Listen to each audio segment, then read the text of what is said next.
Good morning, ladies and gentlemen. Mostly gentlemen. Yeah, let's talk about the most annoying thing that's happened with me in the GTR so far. The sound of freedom.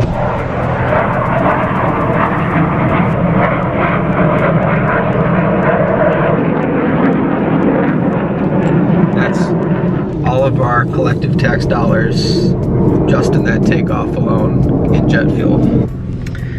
So like I might have said in my previous videos, this car was my biggest auto loan purchase so far, and I bought the C63 because at the time I couldn't get approved for a GTR loan, being a significant amount more unless I were to put a lot more money down. I think I would have had to put like 40 grand down on a, $80,000 car, which to me was just too much money to give up at the time. And at the time we were trying to purchase our house, which we had done in the beginning of last year, so the timing didn't work out to do something like that, which is why we bought the C63. I think we put maybe 10,000 down on that and went with there. That's why we ended up with that car. So that car was fun to have for a little while. That was my first Mercedes experience in owning that, and I mean, it was very fast, a twin turbo V8, so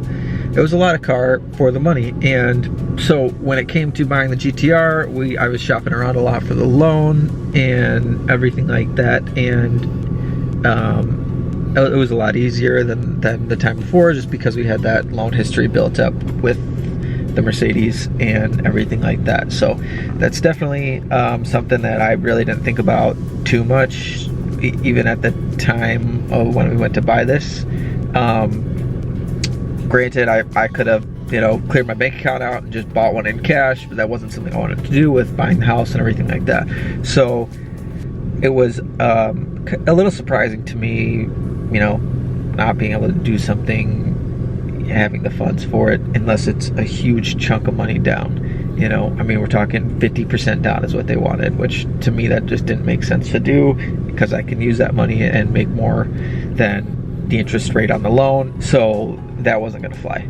So that's something I try to tell people that ask me, okay, how did I buy the GTR, how did I do this? Like, you got to keep that in mind. And obviously credit is very important. Early on at 18, I didn't understand that like most, and so I kind of trashed it a little bit, and I've finally rebuilt it back now over however many years. So that's definitely something to keep in mind when you're trying to just upgrade between cars. And obviously if you can pay cash or something, that's great, but when it gets in the price of your cars and you're 100 grand, you're not going to want to just empty out a bank account and do that. So I personally, I just think financing is fine. Use that money elsewhere, make more than what the loan cost itself.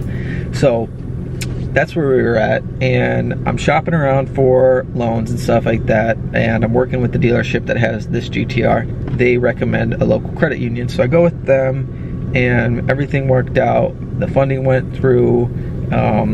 I just rolled equity from the Mercedes into the down payment on the GTR, so I don't even think we paid anything out of pocket at the time. I get a letter from them not long after taking delivery of the car that they need proof of insurance. So I go through everything I need to do with insurance to show them proof that I have insurance on the car. It's a part of the loan agreement, and I thought that was fine. So I upload all my insurance documentation, my policy number, and everything else, and I thought that was the end of it. And then I get another letter from them maybe a month later, 3 weeks later, and it's asking for the same thing, so just uploading proof of insurance. So I go through, do it again. It's an online submit form. So I thought, okay, that's submitted again. It's a little weird, but whatever.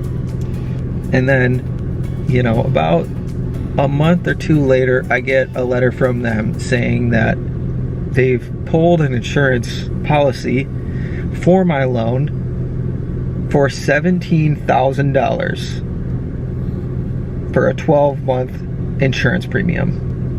$17,000. So $1,416 a month in insurance. They tried to pull a insurance, a policy, and I was, I mean, flabbergasted, and I don't use that word lightly. It was just insane to me to do something like that. And I understand them protecting themselves if they thought I didn't have insurance on it and I crashed the car. They're, you know, trying to come after me for the rest of the loan. And just, I mean, I immediately was on the phone with them and had to say, you know, I have insurance on the car. You guys don't need to buy this policy. By this time, it had already put the additional $17,000 onto my loan balance, which, you know, so I'm going through all this and just freaking out that this is additional 20 grand for the year on a car, you know, that's sub $100,000, which doesn't make sense to me. So immediately called them, and it's walking through on the phone with them, everything like that, and it's just, yeah. Anyways,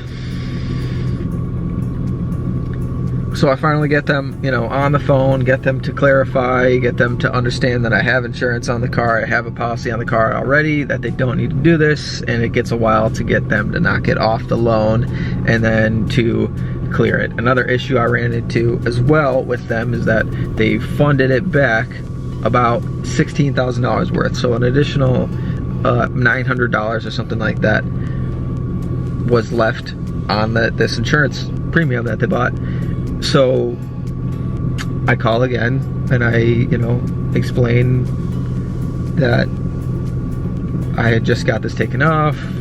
There's an additional $1,000 nearly that's still on it, and it is due to the fact that the loan funded mid-November, right about there was probably 2 weeks left of, a week and a half left of November, right? Like I said, right around Thanksgiving time was when we were getting all the shipping ready. Granted, I had to ship my car to them first, and then they would release the car once mine was on the way to them, which they didn't want to do either. They wanted to take delivery of my car, the C63, and then after that, send the GTR out, which I argued against, and I said, you know, we're right around Thanksgiving time. I had family coming in. I wanted to have the car in my possession so I could, you know, show my brothers and all that. And